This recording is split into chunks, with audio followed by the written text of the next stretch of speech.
and welcome to the Stephanie Stevens Show. Welcome to the Stephanie Stevens Show. It's the Stephanie Stevens Show.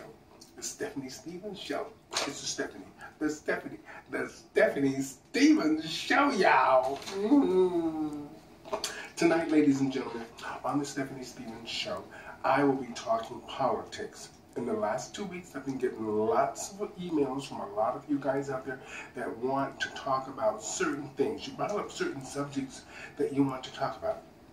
And then there was one particular person that asked me my opinion about quite a few things. So I'm going to give you my views on Toronto living and the then and now from when I first came to Toronto. So a lot of you have asked me about it. When I first came to Toronto 30 years ago, there was very little homelessness in this city. And there was lots of housing, and there was geared to income, rent geared to income. There was lots and lots of affordable places for people to live. Over the last 20 years, I have noticed a steady decline in a lot of things, from Caravana being on Yonge Street to now the Black Lives Matters and Pride Toronto and the police. I've noticed a decline in tourism in Toronto. I've noticed really a decline with the movies. The directors don't come here like they used to. We used to see movie sets all over this city. You don't see that many movie sets all over this city anymore like you used to.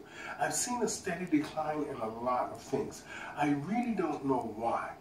But I'm going to try to address a few of those things that I think are of concern to all of us, and of concern to some of the people that are now subscribing to my YouTube channel, Stephanie Stevens T. So please subscribe and tell your friends about me. Okay? Now, homelessness. Now, in the last 5 years, homelessness has got really bad in Toronto, and I really don't know why. Because with all the condo developments going up, you would think there should be lots of housing for the people in Toronto. Now, what I'd like to know first and foremost, who is living in these condos or affordable housings? The government, with the census, should know who's actually renting or buying or living in these apartments. I can't see you putting up a 200-story building and people are in shelters and on the street, but yet there's no housing. I don't quite understand that. And second of all, the census. Now, I noticed this year during voting time, the voting was low. How can the voting be low when Toronto has over 5 million people in it, but yet nobody's voting? So that means that the census is not working. Now, how is it that the government does not know who's living in these apartments, who owns these apartments, and who's buying these apartments? And second of all, and how can you talk about housing and let these people live so well? Because we know most of these condos are between $379,000 to $500,000 to $1 million. So that means that you need to be making $250,000 to $500,000 or $1 million a year to even carry a mortgage the right way. Now, that means that Toronto should have lots and lots of millionaires, because if you're building these condos downtown, that means that most of these condos downtown are $1 million, or between $700,000 and $1 million. That means these people are millionaires. Who are these millionaires living in Toronto? And if they are, why isn't there money for housing? Food for thought, John Tory. You need to find out who's living in these apartments and who's living in these condos. That's what the census is for. It needs to work better. Now, in the last few weeks, I have seen so many homeless people on the streets of Toronto. This, to me, makes no sense. Yes, you have shelters and you're putting people in shelters, but where's the housing being built? You're letting people build condos here, but yet you're not building any housing quickly enough to put people in. Or why isn't Why isn't rent control put back on to apartments? Why are one-bed bachelors going for $1,000, rat nest bachelors, and rooms going for $500 to $700? Come on, John Tory. First of all, where are the jobs at for these people to get to afford these $500 rooms in these $1,300 to $1,500 one-bedroom apartments? Come on. Get this rent control back on. These people need affordable housing and rent control. It's simple as that. Landlords don't need to get any richer, okay? I don't know why you took the rent control off in the first place. Second of all, cut through the red tape and get these housing built. Ontario Place has been empty for years now. Years with nothing happening there. Years, nothing happening. But yet there's no housing. I just do not understand it. Now, another thing that gets my goat is racist marketing in this city. I have seen so much racist marketing in this city, and nobody says anything about that. Now, I walk down Yonge Street, and every second restaurant is Asian. Yes, I said it because that's what it is. It's Asian, Thai, Japanese, Korean. And this is why I'm mentioning the racist marketing. It's because I was at Meals Trans the other night with a bunch of people at the 519, and one of the people there told me directly to my face, I'm living on his land. I'm living on indigenous land and everything. So I said to him, where are your indigenous businesses? Where are your indigenous, where's the face of indigenous people here? You would never know that walking down Yonge Street that this is indigenous land. Doesn't make any sense. I just found that to be racist, first of all, the way he approached me about telling me and constantly reminding me every time, or other people, when I see him and other people. It's not just him. Many people have said to me, this is indigenous land, and I see no representation of that. Now, but I do find this rather concerning. Walking down Yonge Street and every second restaurant is Asian. And the empty places that are empty, that are up for lease and rent, they'll have the lease sign at the top, but yet they have Oriental posters at the bottom with Asian food on it. Meaning that I guess they're trying to imply that this would make a good Korean restaurant or this. Now that's racist. I think anybody who wants to rent those two spaces, they should just have a for lease sign on the door, and that is it. And people can figure out what needs to go in there. They don't need to think. But in other words, they're telling people that are walking by, you are not Asian or Korean, this is not the place for you to rent. That's very, very racist and very shocking. I just don't understand it. So John Tory and whoever else is running the things for the housing committee, you really need to just start building this housing. Stop talking and start building. And second of all, I want you to talk to these construction workers that keep fixing the same spot in this city. I've never seen so many construction workers fixing the exact same spot forever. Now, I don't know what is wrong with that particular spot, but every time I go down to Yonge and Wellesley, they're still fixing that same spot there for 5 years now. Come on now. Holding the city up, holding it hostages all over the place. I just don't understand it. Get these construction workers moving. Get this traffic moving. Second of all, you say there's a lot of jobs being created in this city. We want to know what the jobs are. We hear so many jobs about people losing jobs in Oshawa with GM, and not just GM. A lot of the young men I know between 25 and 35 can't even find a job. Yes, we know you're talking about working at Tim Hortons and McDonald's, but how are you going to pay that high-ass rent, a room, $500 a month, and still pay for your food, your transportation, your car, your food? Come on now. Come on. You'll need to work 12 jobs to pay all those things. Another thing is census. You need to know who's living in these apartment buildings. I don't care what nobody says. You need to know who's living in these apartments and who's selling these apartments, and you need to know what bank is giving people mortgages. And so you know if they're citizens in this country or they're just buying up the property. We need to know because we have no place to live.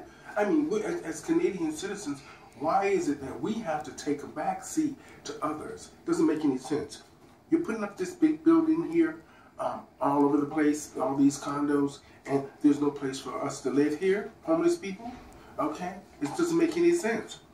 Now, I want to talk to you about backwards thinking. All of this backwards thinking. Stop fighting over privatizing these liquor stores. You'll make more money selling the liquor stores. You'll make more money that way. Selling liquor in all of the businesses and all of the stores. It's just known fact. You make more taxes, double the taxes. Why? This is not a prohibition time. You don't need to try to corner the market and have people actually have to go to a liquor store. Why can't people just go to any store and get what they need if they're a consenting adult? That just makes more sense to me. And you make more taxes that way. I just don't understand that backwards thinking. Two, this 2 o'clock time on the liquor for people to go home. The bars close at 2 o'clock. What about the tourists that come here and this whole town is shut down at 2 o'clock? This is downtown Toronto. In Montreal and Quebec, they still open at 4 o'clock. What are you doing? Who made that rule? Come on, you people need to wake up. And what is it with now? You need to have a license for a dancing bar. You need a license for a dancing bar. Come on now. Why do you need a license for a dancing bar? What sense does that make? I don't understand. But yet you can sell marijuana. You can sell marijuana and get a permit for selling marijuana and something you used to call drugs and put people in jail for years for, but yet you need a permit for a dancing bar, to dance in a bar. I don't understand that. This backwards thinking, it's got to go. Second of all, you ruined Caribana when you took it off Yonge Street. You ruined the whole feel of it. I know you have a lot of problems, but with 1 million people, you're going to have problems. Okay? And now you're having problems with Pride. You're fighting with them. I have no views about Pride and Black Lives Matter. As far as I'm concerned, the police needs to be in the parade. That's it. Simple. We need to be safe. Second of all, where are these jobs you say that you are creating? I heard something very interesting the other day about, my friend called it lottery living, because I could not stop laughing when he said it. That means that you have to put your name in a pool, like a lottery, to get you an affordable apartment. Now that is hilarious. Who came up with that idea? Lottery living. I don't know. I don't know who came up with that. But anyway, I just want to talk to you about Yonge Street. I don't understand why Yonge Street, it is the busiest street in Toronto, one of them. And it is the most horrible looking. Why does it look so bad? Everything's under construction. The stores, everything is outdated. From the street, even the paving of the street is outdated. Everything is outdated. It's like, I don't understand it. Why does Yonge Street look so bad? It's just, it's crazy. Second of all, John Tory, to get that census working and get people voting so we can get things moving in this city, get that census under control. Not only that, if Toronto is all these condos, these $1 million condos, you think about how many $1 million condos that are here. That means that Toronto is full of millionaires. Why is there no housing? Why are there no jobs? If it's so, where's the entrepreneurs that are supposed to be creating all these jobs if all these wealthy people are here? I do not understand it. And for all these millionaires, where are all these $1 million jobs? I need to get one of those. If all these people are living in $1 million, let's say we have 300,000 new units all around Toronto, and yet each unit costs $1 million. Oh my God, that's a lot of millionaires. Now, where are those jobs at? Those are the jobs that I need. That's one of the jobs I need. Okay, I just wanted to voice my opinion tonight about a few things, and a few things that people who down the road who want to have a conversation with me about on the Stephanie Stevens Show. I really do believe that everyone should have a place to live and food in Canada and any other country. But people need a place to live. People need a place to call home. And that's it. There's no, and you as the mayor of the city or whoever is making the decisions, Justin Trudeau or board of directors, city councilors, people need a place to live and call home. And they should not be out on the street in the middle of this cold winter weather like this here. Yes, we know people have mental problems and they have drug addicts, but you got to do better. This country is great. And you guys were doing really good for a long time there, but somebody has stepped off of the front line and watching things, something has happened. You guys need to get back to fixing this city and getting it back, moving again, getting people jobs, people a place to live, and bring the respect back to the city that I had for it when I first came here. Coming from the United States, I thought great of Canada, but somebody has slipped. Okay, so I don't know who it is, but anyway, fix this city over and out. Now, I just want to say, on a positive note, Canada is a great place to live, and it welcomes lots of foreign people here, and takes care of us all. And in general, we're all foreigners here of some kind. Now, I believe that, in closing, we all deserve respect. We deserve a place to live, and we deserve jobs just as well as anybody else. So let's try to figure it all out, okay? So let's stop thinking backwards. This is 2019, not 1949 and 1950. This is not then. The internet has changed things greatly, and we should use some of these tools to make this city work. And all these empty theaters that are around here that people are not. When I go to the Eaton Center on Sunday, I see the mall is packed with people and nothing to do. That means to tell me that there's an overcrowded mall. That means that people think highly of downtown, but when they come down here and there's nothing to do, what do you think the tourists think when they come here? And there's nothing to do, and the bars and everything shut down at 2 o'clock in the middle of winter. So I really don't get it. Get this city moving.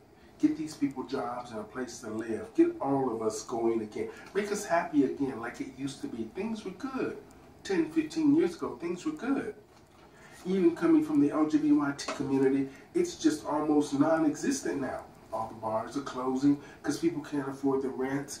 Everybody's losing their jobs all over the place. Get it together, people. Over and out. Thank you for joining me here on the Stephanie Stevens Show. Stephanie Stevens Show. It's Stephanie.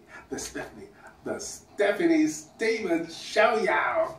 Thanks, everybody. Over and out. Be kind to each other. Be nice.